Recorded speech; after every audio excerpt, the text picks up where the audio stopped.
Okay, so as expected, usually during these days, dapat ang ano natin ay tungkol sa message natin tungkol sa mothers, di ba? Pero we are undergoing a series, so continue lang natin yung series natin. And anyway, of course, very clear naman kung paano natin kailangan i-treat ang ating mga mothers, di ba? So first of all, sinasabi naman sa Bible na we treat, of course, everybody with love. Diba? In the same way that ang ating Ama sa Langit ay tinitreat tayo with love. And anyway, bakit nga ba kailangan during Mother's Day lang natin i-treat special yung mga mothers? Dito pwede araw-araw na lang. Diba? So, paano yung mga fathers? So, pagkatapos ng Father's Day, ano na yun? Saka bakit walang uncles and aunties, saka brother and sister day? Meron ba? Hindi ko pa napapalitaan kung meron. So, parang lugi. But anyway, yes, diba, if you recall yung message natin last Sunday, diba, we were talking about healing, yung we need, of course, we need to be willing, we need to be bold, diba?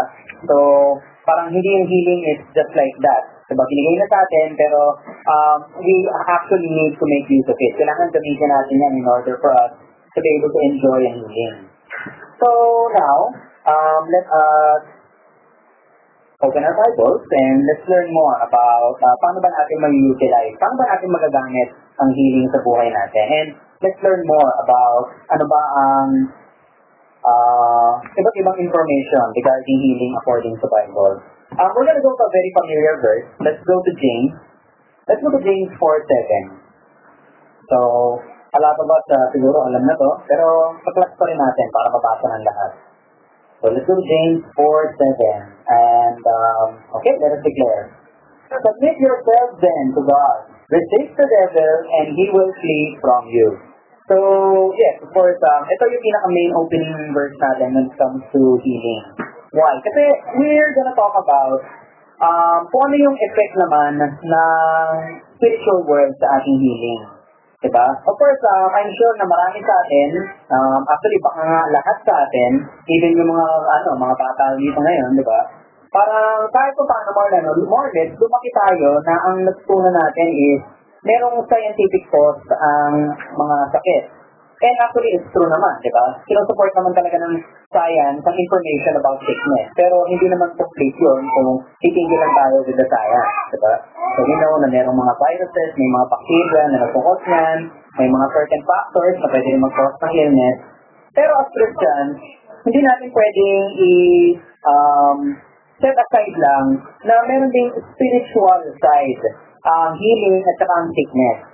Diba? Parang tayo as Christians, we are part for supernatural. Meron tayong spirit side eh. Diba? Yun nga ang pinaka-main na side ng ating humanity. So, kailangan papansinin na natin ang spiritual side ng healing natin, and let's also, of course, focus on ano ba ang nagkukos niyan doon naman sa spiritual realm. Diba? So, ano ba nagkukos na sicknesses natin in the spiritual realm? Actually, ang Bible ay maraming mga examples niyan. Ito nga usually yung mga examples na unang-unang dinidiscard o kaya parang hindi na pinapansin ng mga non-believing mga doctors, mga medical people. We can actually go nga to all four gospels to look for examples. For instance, let's go to Matthew 12 and let's go to verse 22. Okay, let us declare. Then they brought him a demon-possessed man who was blind and mute, and Jesus healed him so that he could both talk and see. Diba? Parang dito makikita natin dito sa Bible, marami mga examples ng mga sicknesses na talagang clearly kinonect talaga nila with demon possession. Because actually, when you come to think of it, it's true. Talagang it is of course demonically caused ng mga sicknesses in general. And meron pa rin tayong mga explanation na nakikita dyan in science, pero we'll of course tackle that more ngayon, diba? Para maintindihan natin further paano ba nangyayari yan. So ito isang magandang example, diba? Parang yung lalaki na dinadala kay Jesus was blind and mute, diba? Ulat na, pipe pa. So hindi talaga siya nakakapagsalit, hindi nakakita. And of course, dumaling siya nang pinaalis na yung demon na yun, diba? We can also go to Mark. Let's go to Mark 9, and let's go to verse 17 and 18 for another example. Okay, let us declare. A man in the crowd answered, Teacher, I brought you my son, who is possessed by a spirit that has robbed him of speech. Whenever it seizes him, it throws him to the ground. He foams at the mouth, gnashes his teeth, and becomes rigid. I asked your disciples to drive out the spirit, but they could not. So, ito, pag tinignan natin yung mga symptoms ng ano yan, diba? Parang it's very close to ano yung alam natin ngayon, yung mga seizure, mga epilepsy, yung connected sa ganung klaseng sickness. Diba? It's well first documented din na ang usually kapag pinag-aaralan nila yan, may connection sa nervous system ang epilepsy, diba? Pero dito, dinideclare talaga nila yan na it was of course caused by an evil spirit, demonic presence din. Diba? So, another example, para we can move on, let's go to Luke naman. Diba? Matthew, Mark, and Luke. Let's go to Luke 13, and let's go to verse 10. Verse 10 lang. It's okay. So, alright, let us declare. On the Sabbath, Jesus was teaching in one of the synagogues. Sige, sama na natin yung 11, I'm sorry. Let's go to NLT, by the way. So, alright. One Sabbath day, as Jesus was teaching in a synagogue, he saw a woman who had been crippled by an evil spirit. She had been bent double for 18 years and was unable to stand up straight. Let's jump to verse 16. We know naman, of course, that Jesus healed the woman. So, tingnan natin for further proof then. Okay, let us declare. This dear woman, a daughter of Abraham, has been held in bondage by Satan for 18 years. Isn't it right that she be released even on the Sabbath? So yun nga, diba nga, ito nga yung one of the times na naman na nagpagaling si Jesus on a Sabbath day, which kinagagalit ng mga Pariseo. Pero hindi naman yung pinaka-main topic natin. Ang point here is, yet another example. Actually, may iba pang mga examples Sa Matthew, marami din So, hindi na natin sila itatakal further. Nag-gets na natin yung point, diba? Parang, hindi natin pwedeng i-deny na lang ang spiritual side of sickness. Kasi, parang tandaan natin na ang medical science is plainly there para mag-benefit. Magbe-benefit dyan ang mga believers. Tayo, mga anak ng Diyos, mga Kristiyano. Magbe-benefit pa rin sa atin ang medical science. Pero, tandaan natin ang medical science is mainly para sa mga non-believers. Kasi, tututusin, diba, paano nga naman sila gagaling kung wala sa kanilangan? O kasi hindi naman sila naniniwala sa Bible. Diba, a belief doon sa Word of God ang kailangan para ma-manifest natin yung isa sa mga blessings ng Holy Spirit, which is yung healing. Kung hindi ka naman naniniwala sa Diyos, diba? Kung hindi ka naniniwala sa sinasabi ng Bible, iniisip mo ng mga, mga alamat, mga kwento, diba? So, kung ganun lang, wala ka ng other source of healing. Ano pa ang magiging source of healing mo other than kung ano na yung kaalaman lang ng tao, diba? Medicine, diba? Mga medical technology, medical science, doon na lang magre-rely. So, ang medical science, parang kahit na sabihin natin na napaka-harsh naman na ituring isang gano'n, ang medical science is talagang purely secular, talagang makamundo lang na science yan. Diba? Kasi wala ka makikita ng example dito sa Bible na ang nirecommend nila ay pumunta sa isang medical professional. And yes, hindi natin pwedeng sabihin naman na meron na rin kasi mga iba nagsasabi na kaya dito sa mga panahon ni Jesus, parang lahat ng mga sakit kinokonek nila sa evil spirit kasi wala daw sila masyadong alam sa mga medicine ng time na yon, diba? Sa mga pagpapagamot, pagpapagaling. So kaya kinokonek na lang nila sa evil spirit. Mali yun. Actually, yan ay isang paniniwala na sinusupport din, pinapakalat din ng mga same na people na naniniwala na nabuong mundo ng walang Diyos. Kasi, siyempre, sa kanilang paniniwala, kung ang mundo ay hindi binuo ng Diyos at nabuo lang yan ng parang maliliit na mga cell o yung tinagdugtong-dugtong, naging mga isda, naging mga hayop na panlupa, unggoy, tao. Kung ganun lang ang paniniwala nila, then actually, nandun sa kanila din ang paniniwala na ang mga tao dati ay hindi marunong magsalita, ang mga kailangan pa nilang matutong gumamit ng mga gamit, diba? Matutong gumamit ng mga bato, mga pakpat. So, sa mga ganung paniniwala, madali lang talaga sabihin na ang mga tao dati, mga mangmang, wala silang kaalaman katulad natin. Pero actually, yung totoo, kahit na ang dami mga evidence na nakikita yung mga archaeologists, yung mga naghuhukay para tingnan yung culture ng mga tao dati, marami sila nakukuha ng evidence sa kahit dati, marami mga alam ng mga tao. Ibang ang mga alam nila na mga gamot, mga ibang alam nila ng mga technology, hindi na malaman ng mga scientists ngayon eh. Diba parang yung magandang example nga dyan yung isang beses, doon sa Middle East, yung mga archaeologists, nakahukay sila ng kung ano yung tinatawag nila ngayon na Baghdad battery. Yung Baghdad battery, parang kakaibang sila, nakaka-create siya ng kuryente. During a time na wala pang gumagamit ng kuryente. Hanggang ngayon, hindi pa, nagtatalo pa rin ng mga scientists kung saan ginagamit ng mga tao yun. Ginagamit ba nila yun para magpailaw, o ginagamit ba nila yun para parang gumamot gamit ng kuryente. Marami silang theory, pero hindi pa rin nila mag-gets kung ano talaga ang gamit nun. Kasi, wala talaga sila paniniwala nila na ang tao dati kayang gumawa ng ganon. Diba, ang battery, iniisip natin, invention lang yun ngayon eh. Eh, dati meron na. So, hindi lang natin alam kung saan nila ginagamit. So, parang ganun nga, diba? Ang mga tao dati, marami na silang alam sa medicine. Hindi siguro kasing advanced ng alam natin ngayon, pero kaya na nilang gumamot ng diba? Pero, yun nga, nonetheless, kahit na alam nila yun, pinoprovide pa rin ng Bible yung fact na ang mga sakit, meron din spiritual side, diba? Meron din cause yan na nasa spiritual realm, hindi lang dito sa physical na natin. Sa physical nakikita, yung mga symptoms niya, yung mga symptoms, yung mga pero yung mga sakit, diba? Pero, yung source niyan, makukonect pa rin natin sa spiritual side, diba? Kasi, kaya nga, very consistent na yan, diba? Sa John 10:10, let's flash that. Of course, isang popular na verse yan, marami na sa atin nakakalam din yan, diba?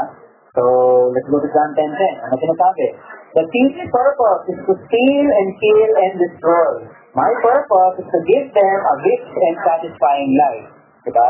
So, of course, alam naman natin na si Jesus, diba? Nandito siya, para yan nga ang gawin natin, diba? To give us a rich and satisfying life. So, prosperous, diba? Healthy, masaya, protected, yan naman mga promises sa atin ni Lord. Pinatest niya sinasabi sa Bible yun. So, anong ginagawa naman ng ating kalaban? Satanas, diba? Yan, steal and kill and destroy. Gusto niya tayong nakawan, gusto niya tayong patayin, gusto niya tayong sirain. So, naturally, talagang ang sakit ay may connection talaga sa mga demonyo kay Satanas. So, hindi natin pwedeng basta-basta i-lead na yung na yan. Ngayon, meron pang isang dyan parang hindi naman natin pwedeng sabihin na automatic kapag diba, so, meron siguro mga nagtatanong. So, ibig sabihin pala, every single time na nagkasakit ako, ay nakos pala ng mga demonyo yan. Well, actually, it's very possible na every single time, pwede naman mangyari yan. Every single time may sakit ka, automatic demonic presence ang umaaninan. Pero, minsan, demonic presence or parang si Satan na nag-cause niyan, pero indirectly lang. Ito yung natin. So, of course, pwede rin naman na ang sakit ay kasalanan mo lang din. Like, for example, kung ikaw ay, let's say, may bisyo, kanyari, lagi ka naninigarilyo, lagi ka nag-iinom, wala ka naman talagang diba? Parang ikaw na mismo ang nag-cause ng sakit na yan. Pero, indirectly pa rin, connected pa rin siya sa spiritual realm, diba? So, bakit?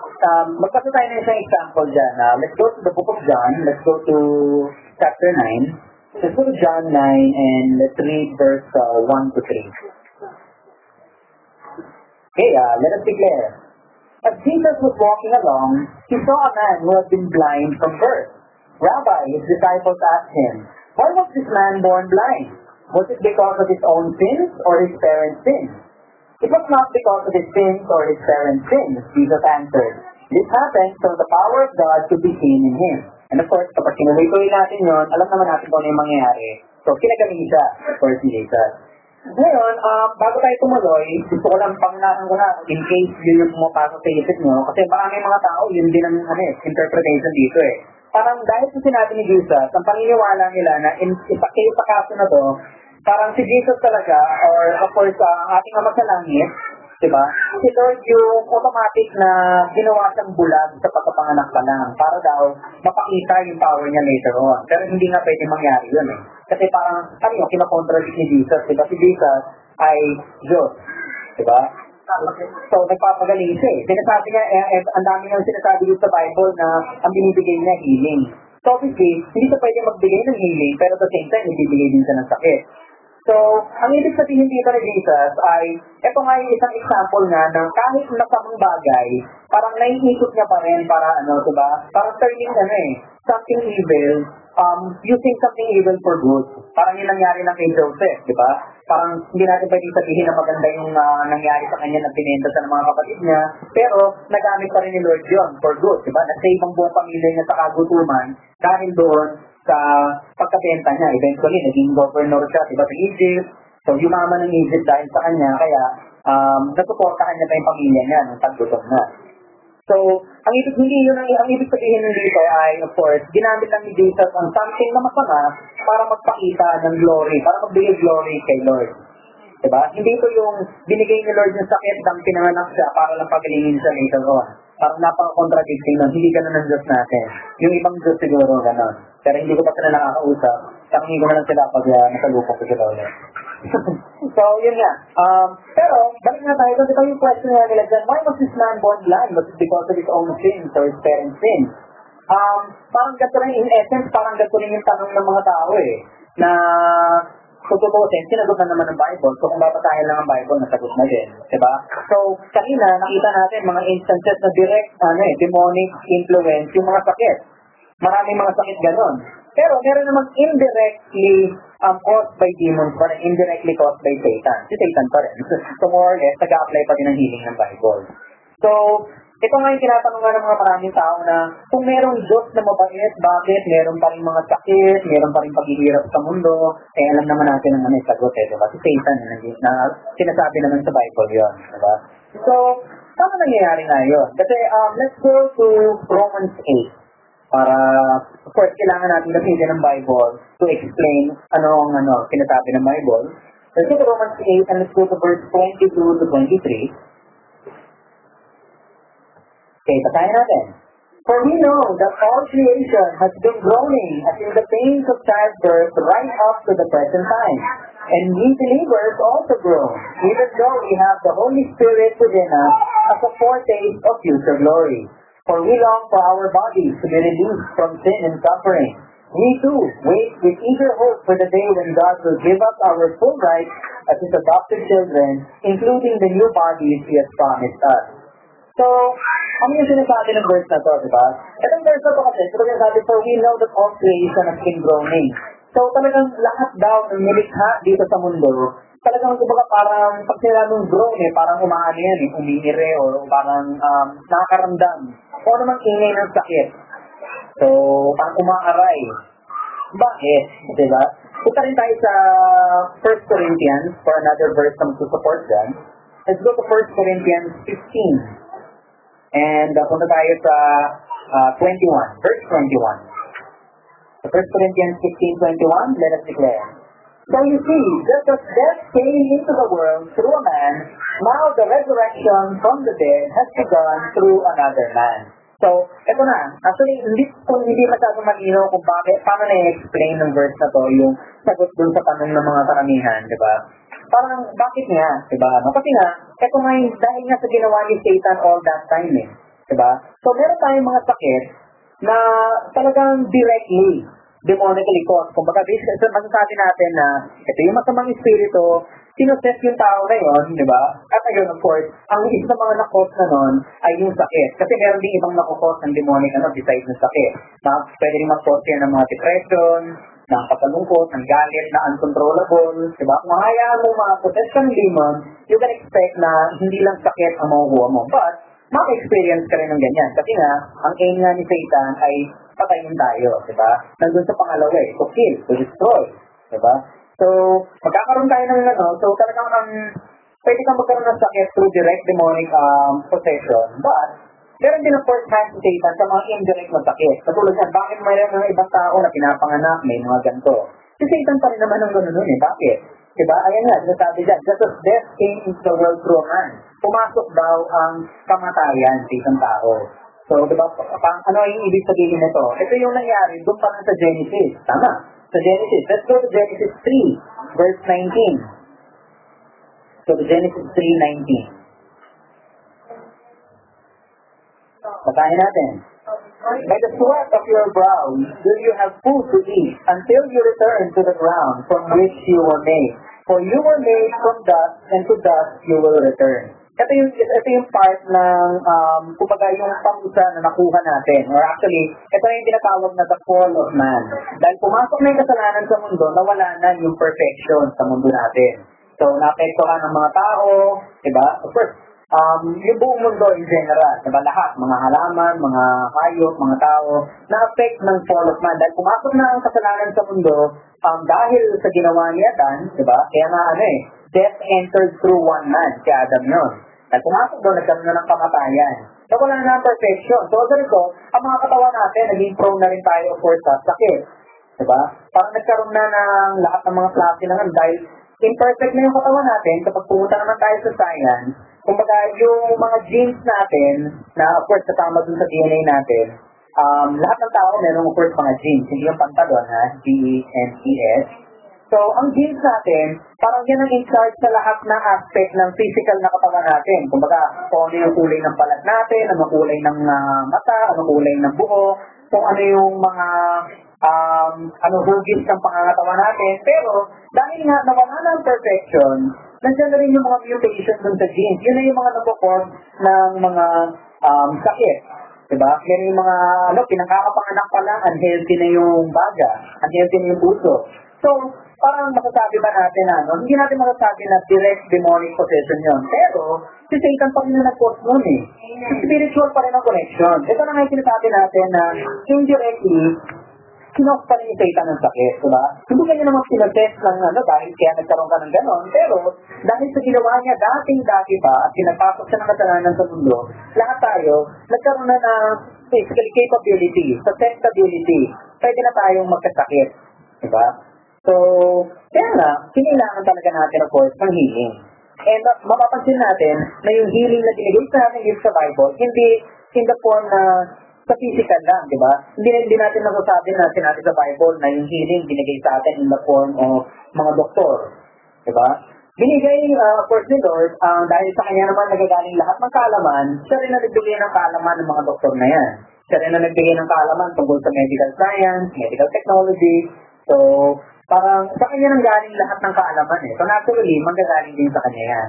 But, na binigay sa atin ng healing, hindi ganun klaseng healing ang binigay sa Bible. Diba kahit pagkain mo ang Bible from Genesis hanggang Revelation, wala kang makikita dyan na describe yung healing na binigay sa atin ni Lord as medicine, as medical technology, medical science. Wala. Hindi talaga sinasabi yun. So, hindi na natin pwedeng sabihin na, katulad ng sinabi ko kanina, hindi natin pwedeng sabihin na hindi, dati wala pang medical science. Meron na. Dati pa lang, magagaling na sila, alam na nila kung anong mga halaman ang pwedeng gamitin pang gamot. So, hindi sila kasi advance lang natin, pero may kaalaman sila. So, pero ang healing na binibigay lagi dito, lagi nag-start sa spiritual side. Diba? Actually, madodote naman Dahil nga ang Holy Spirit, which is ang nagbibigay sa atin ng capability na makuha ang mga blessing na to, ay nasa spiritual realm, nasa spiritual side natin. Naturally, ang mga blessing na to, sa spiritual pa rin mag-start.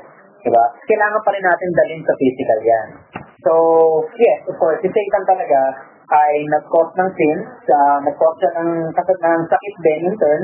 Diba? So, either pwede natin sabihin na may sakit ka ngayon dahil pinopossess ka ng meron kang demonic presence. Pwede rin natin sabihin na may sakit ka ngayon dahil sa ginawa ni Satan dati, sa kasalanan. Pero nonetheless, si Satan pa rin may kasalanan. Wala tayong mawala doon. Kaya nga, if we go to James 5 verse 15, diba? Doon nga natin makikita nga yung mga So, pag tutong-tutongin na naman natin ulit yung mga verses na to, makikita natin yung ano yung mga pwede nating magawa, diba? Ano yung lunas ng mga sakit na yan. So, if we read this, let's declare, "Such a prayer offered in faith will heal the sick, and the Lord will make you well. And if you have committed any sin, you will be forgiven." So yun nga, diba nga, yung prayer of faith nga daw Ito na nga yung connected dun nga sa Mark 16, 17 and 18, diba? Ang kinakaguli nun, we can lay our hands on sick people and they will get well. So, talagang by faith, binigay na sa atin ng healing. Kailangan na lang natin i-activate yan through faith natin. So, kasi nga, a prayer of faith, ito nga yung sinasabi nila na na isang by faith, kaya natin heal ang sarili natin. We can lay our hands, diba? parang yung pinag-aralan din natin last Sunday. Diba? Kailangan meron tayong boldness. Kailangan talagang bold tayo, confident tayo dun sa kaalaman na binigay na sa akin ang power to heal sarili ko, saka to heal yung ibang tao. Diba? Kaya ko nang pakilingin sarili ko at ibang tao. So, I have faith in that. Bakit? Kasi sinasabi ng Bible na meron ako nun. So, diba makita natin na dahil spiritually connected ang lahat ng sickness, spiritually connected din ang lunas dyan, ang healing. So, start spiritually, dadalhin lang natin physically through faith. So, kaya nga, if we also go to Romans 10:17, King James Version, please. So, diba? Of course, we need faith. And ito, ilang beses natin ito pinag-aralan natin yung Hebrews 11. So, ano ang of course source of faith? Let us declare. So then faith comes by hearing and hearing by the word of God. Diba? Huwag ka na magpapantasya. Actually, pwede na tayo siguro maging hard, diba? Huwag ka magpapantasya nung sabihin mo na yes, meron akong healing, pero hindi mo na ako binibigyan ng oras sa salita ng Diyos. So, parang, kasi tandaan natin na ang healing na binigay sa ating mga Kristiyano ay nanggagaling sa spiritual. If it's spiritual, ang only way lang para mapunta yan dito sa physical, kasi ang sa physical mo nararamdaman yung mga sintomas, yung mga sakit, yung mga kung ano pa, anong bibigay sa yung nararamdaman mo sa sakit na yan. Diba? So, parang kailangan yung healing, makukuha mo rin from the spiritual, i-activate mo yan, dadalhin mo sa physical, through faith. Ganun din naman lahat ng blessings natin. Binigyan tayo ng prosperity. Bakit mahirap pa din? Kasi kailangan you have faith na alam mo na hindi, binigyan niya sa akin ni Lord lahat ng pangangailangan ko. Kapag meron kang faith, makikita mo na nagmamanifest na yan, lumalabas na yan sa physical. So, ayan na yung prosperity mo. Lahat ng kailangan mo, dumadating na. Ganun din, di ba? Kailangan mo ng healing. Parang maniwala ka lang na yung sinabi naman dito sa Bible, magaling na ako. Yes, alam ko na masakit pa ang aking katawan, masakit pa ang lalamunan, o mata, o kung ano man, isang part ng katawan ka man may sakit, di ba? So, parang nararamdaman mo pa yan, pero binigyan ito yung healing. So, parang yes, parang meron akong faith. Dalawa, sinabi ng Bible dito na by His stripes I am healed. So, kapag may faith ka dyan, naturally, lalabas na yan sa physical. Mararamdaman mo na yan. It can be instantly, it can be parang unti-unti, pero nonetheless, darating na yan, yung ano na yan. You just have to have faith, di ba? Pero, yun nga, faith comes by hearing by the word of God. So, kung wala kang oras para sa word na to, parang sinasabi mo na rin na wala kang oras para sa kagalingan. In that case, ang pwede mo na lang relayan ay mag-rely ka na lang doon sa makapundo na medical science, diba? So, pwede ka pa rin naman gumaling doon, pero tandaan mo na laging may side effect ang kahit anong treatment na binibigay ng doktor. Ang gamot ay laging may side effect sa katawan, sabihin na nila o hindi, lahat ng mga treatment na yan, meron ding side effect yan. Bakit? Kasi hindi naman tayo ginawa ang katawan natin ay hindi ginawa para sa ganung klaseng healing. Diba? Ang katawan natin ginawa para sa healing na nandito sa Bible. Kasi, naturally, di ba? Ang sino ba sumulat ng Bible na to? Sumulat ng Bible na to ay ating Ama sa Langit, ang Diyos, si Jesus, di ba? Siya din ang gumawa ng katawan natin eh. So, naturally, kung sino ang gumawa ng katawan, kaya niya rin ayusin yun, di ba? Para sabihin natin na, kung kunyari ikaw, may kinonstruct ka na isang, kunyari, ikaw ang nagbuo ka ng isang kotse, nagkaroon ng problema. Siyempre, ikaw makakaalam, ikaw may pinakamarami kaalaman kung paano ayusin yan. Ikaw ang gumawa eh. Diba? So, let's also go to Proverbs 4. And let's go to verse 20 to 22. So, Proverbs 4, 20 to 22. So, siguro we can actually close with this one. Let us declare the word. My son, attend to my words. Incline thine ear unto my sayings. Let them not depart from thine eyes. Keep them in the midst of thine heart. For they are life unto those that find them, and health to all their flesh. Well, King James pero actually naiintindihan naman natin, di ba? So, di ba, attend to my words. So, yun ang actually, ang Proverbs naman ay attributed to Solomon. Pero alam naman natin na lahat naman ng nakasulat sa Bible ay inspired by the Lord. So, ano yung words dito? Naturally, ano ba ang words na maano natin? Ito, ang buhay na salita. The living words, diba? So, attend to my words. Sabi ka, incline your ears. So, pakinggan mo, diba? Let it not depart from your eyes. So, dapat lagi mong nakikita. So, binabasa. Diba? So, keep them in the midst of thy heart. So, talaga, kailangan, nasa puso mo na. So, memorize mo na, nasa ulo mo na, and of course, nasa puso mo na, lumalabas na rin yan sa bibig mo. Diba? For they are life unto those that find them and health to all their flesh. So, diba, parang kailangan pa natin i-explain yun, talagang malinaw na diba? Ang salita pa lang ng Diyos ay talagang health and healing na sa katawan natin.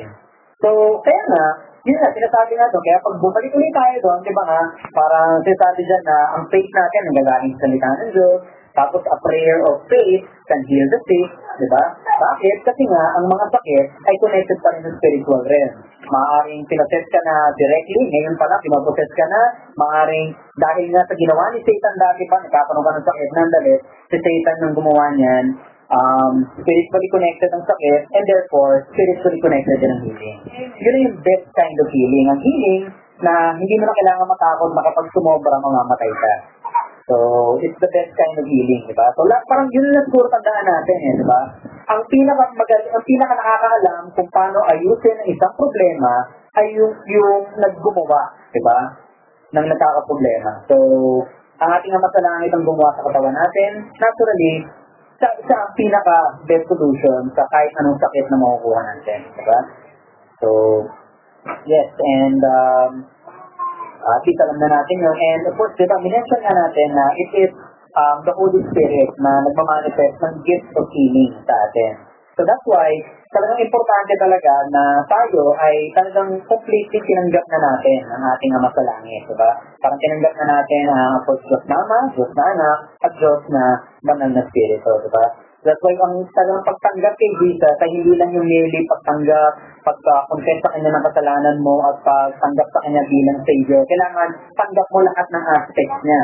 Kasi kailangan mo, of course, ang Holy Spirit, most especially kasi yun ang mismo nagbibigay, nagmamanifest ng mga gifts na yan. Gifts of healing, prosperity, protection, at lahat pa ng mga magagandang bagay na binigay sa atin ng ating Panginoon. So, let us pray. Father in heaven, we thank you for the gift of healing that you have provided for all of us.